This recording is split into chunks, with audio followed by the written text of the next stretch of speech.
1786 का अधिनियम 1786 में लॉर्ड कॉर्नवालिस कॉर्नवालिस ने वालिस को बंगाल का गवर्नर जनरल नियुक्त किया गया। उसने यह पद स्वीकार करने के लिए दो शर्तें मांगी रखी।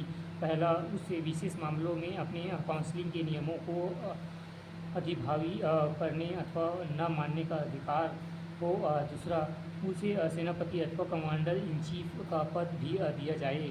उपरोक्त शर्तें 1786 के कानून प्रावधानों से जोड़ दिया गया। 1793 में चार्टर एक्ट कानून। इस कानून में निम्नलिखित विशेषताएं थी। पहला, इसे लॉर्ड कॉर्नवालिस ने दी गई काउंसिलिंग के निर्णयों के ऊपर अभिभावी शक्ति को भविष्य के सभी गवर्नर जनरलों एवं प्रेसिडेंट के गवर्नरों तक विस्तारित कर दिया गया। दूसरा, इसमें गवर्नर जनरल के अधीनस्थ बॉम्बे एवं मद्रास प्रेसिडेंट की सरकारों के ऊपर नियंत्रणकारी शक्तियाँ प्रदान की गई। तीसरा, इसे भारत का व्यापार के एक अधिकार को अगले 20 वर्षों की अवधि के लिए बढ़ा दिया गया। चौथा, इसमें कमांडर इन चीफ के गवर्नर जनरल काउंसिल के सदस्य होने की अनिवार्यता समाप्त कर दी गई, बशर्ते कि उसे उसी रूप में नियुक्त किया गया हो।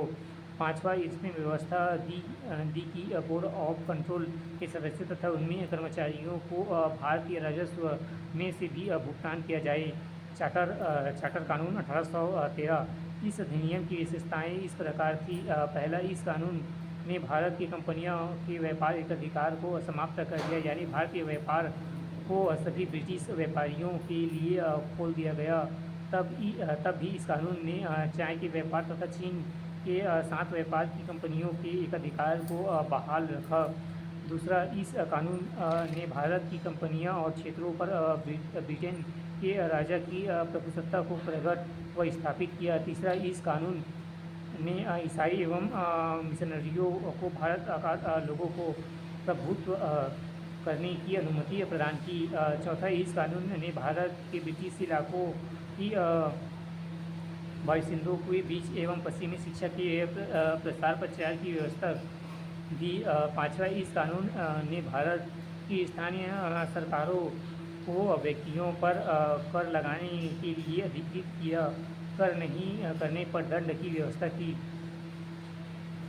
1833 का चार्टर अधिनियम ब्रिटिश भारत का केंद्रीयकरण की दिशा में यह अधिनियम निर्माणक कदम था।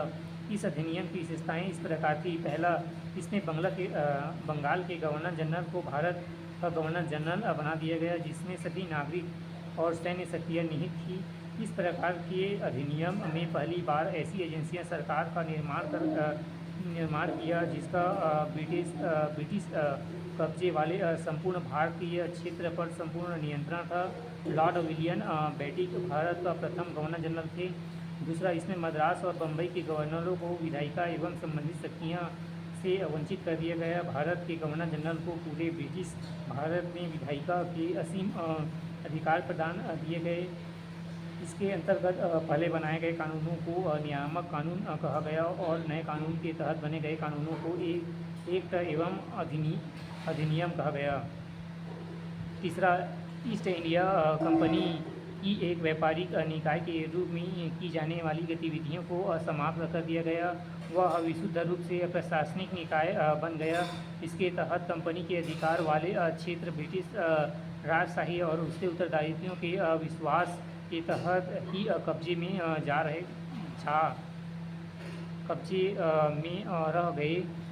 चौथा, चार्टर एक्ट 1833 में सिविल सेवकों के चयन के लिए खुली प्रतियोगिता का आयोजन शुरू करने का प्रारंभ किया गया। इनमें कहा गया कि कंपनी में भारतीयों को किसी पद एवं कार्यालय और रोजगार को हासिल करने के लिए वंचित नहीं किया जाएगा। हालांकि बोर्ड ऑफ डायरेक्टर के विरोध के कारण इस प्रावधान को समाप्त कर दिया गया। सन 1853 में चार्टर अधिनियम 1793 से 1853 के दौरान ब्रिटिश संसद द्वारा पारित किए गए चार्टर अधिनियमों की श्रृंखला में यह अंतिम अधिनियम था। संवैधानिक विकास की दृष्टि से यह अधिनियम एक महत्वपूर्ण अधिनियम था। इस अधिनियम की विशेषताएं इस प्रकार थी। पहला, इसमें पहली बार गवर्नर जनरल के परिषद के विधायिकी एवं प्रशासनिक कार्यों को अलग कर दिया गया। इसके तहत परिषद में 6 नए पार्षद और जोड़े गए। इन्हें विधान परिषद कहा गया।